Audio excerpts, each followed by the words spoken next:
திருப்பூர் மாவட்டம் காங்கேயம் நகராட்சியில் ஆழ்துளை கிணற்றிலிருந்து மின் மோட்டார் மூலம் தண்ணீர் எடுப்பதில் ஏற்பட்ட பிரச்சினை காரணமாக திமுக பெண் கவுன்சிலரின் மாமனார் மின் மோட்டார் அறையை பூட்டிய நிலையில் பதிலுக்கு அப்பகுதி பொதுமக்கள் அந்த அறைக்கு மேல் பூட்டு போட்ட சம்பவம் பரபரப்பை ஏற்படுத்தியுள்ளது. விவரங்களுடன் இணைக்கிறார் செய்தியாளர் நித்யானந்தன்.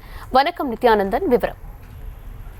நிச்சயமாக காங்கேயம் நகராட்சிக்கு உட்பட்ட 5வது வார்டு பகுதியான திருப்பூர் ரோடு, பதினிமலை வீதி, தேவாங்கபுரம் மேற்கு வீதி, கட்டபொம்மன் வீதி, மாரியம்மன் கோவில் வீதி, புது விநாயகர் கோவில் வீதி, சுபாஷ் வீதி, திருநீலகண்டர் வீதி, வாவோசி வீதி, வனிதா கல்வி நிலைய வீதி, ஸ்ரீவிச்சா வீதி என 11 தெருக்களை உள்ளடக்கியது.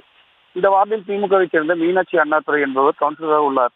இந்த வார்டு பகுதியான கடந்த சில மாதங்களாக ஆழ்துளை கிணற்றிலிருந்து மின் மோட்டார் மூலம் விநியோகிக்கப்படும் தண்ணீர் கட்டபொம்மன் வீதிக்கு சரிவர வருவதில்லை என்று கூறப்படுகிறது. நேற்று பெண் ஒருவர் மின் மோட்டாரை இயக்கிய போது அனுமதியின்றி யாரும் மின் மோட்டாரை பயன்படுத்தக்கூடாது என கவுன்சிலரின் மாமனார் பழனிசாமி என்கின்ற ஆறுமுகம் மின் மோட்டார் அறையை பூட்டு போட்டு பூட்டியுள்ளார். உடனே கோபமடைந்த அப்பகுதி பெண்கள் பதிலுக்கு மேலும் ஒரு பூட்டு போட்டு எதிர்ப்பு தெரிவித்துள்ளனர்.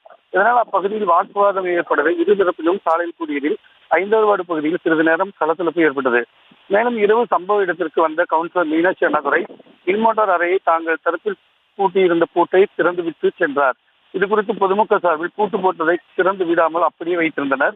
மேலும் நேற்று மாலை நகராட்சி நிர்வாகத்திடம் பொதுமக்கள் சார்பில் புகார் தெரிவித்திருந்தும் எவ்வித நடவடிக்கையும் எடுக்கவில்லை என்ற குற்றச்சாட்டு இருந்த நிலையில் இந்த கவுன்சிலர் மீனாட்சி அண்ணாதுரை மற்றும் அவரது கணவர் அண்ணாதுரை ஆகியோர் மோட்டார் அறை உள்ள இடத்திற்கு வந்து ஓட்டு போட்ட மக்களிடம் சமரசத்தில் ஈடுபட்டனர்.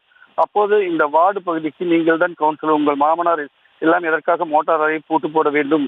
மேலும் பொதுமக்கள் ஒருமையில் பேசி இது மட்டுமல்லாமல் வாக்குவாதத்தில் ஈடுபடுவதை கண்டிப்பதாகவும் தெரிவித்தனர். மேலும் தங்கள் பகுதிக்கு தண்ணீர் வரவில்லை என கடந்த 6 மாதமாக நகராட்சியிலும் உங்களிடத்திலும் புகார் தெரிவித்தும் எவ்வித நடவடிக்கையும் எடுக்கவில்லை என குற்றச்சாட்டை முன்வைத்தனர். இதனால் இப்பகுதியில் பரபரப்பு ஏற்பட்டது. மேலும் பொதுமக்கள் கேட்ட கேள்விகளுக்கு பதிலளிக்க முடியாமல் கவுன்சிலர் மற்றும் அவரது கணவர் ஆகியோர் ஆத்திரமடைந்து வாக்குவாதத்தில் ஈடுபட்டனர். மேலும் கடந்த தேர்தலில் உள்ளாட்சி தேர்தலிலும் கட்டபொம்மன் வீதியில் வாக்குகள் குறைவாகவே திமுகவுக்கு பதிவானதாகவும் அதனால் இப்பகுதியில் நகராட்சி பணியாளருக்கு குப்பை வாங்க சரியாக ஆட்கள் வருவதில்லை, காவேரி கூட்டு குடிநீர் சரிவர திறந்து விடுவதில்லை, ஆழ்துணை கிணற்றிலிருந்து குடிநீர் வரும் குழாய்கள் கடந்த 2 வருடங்களாக அடைப்பு ஏற்பட்டு பகுதிகள் சரி செய்யவில்லை என பொதுமக்கள் வேதனையுடன் தெரிவிக்கின்றனர்.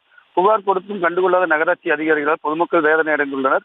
மாவட்ட நிர்வாகம் உடனடியாக நடவடிக்கை எடுத்து பொதுமக்கள் கோரிக்கை சரி செய்ய வேண்டும் என கேட்டுக் கொண்டுள்ளனர். தர்ஷினி, விவரங்களுக்கு நன்றி.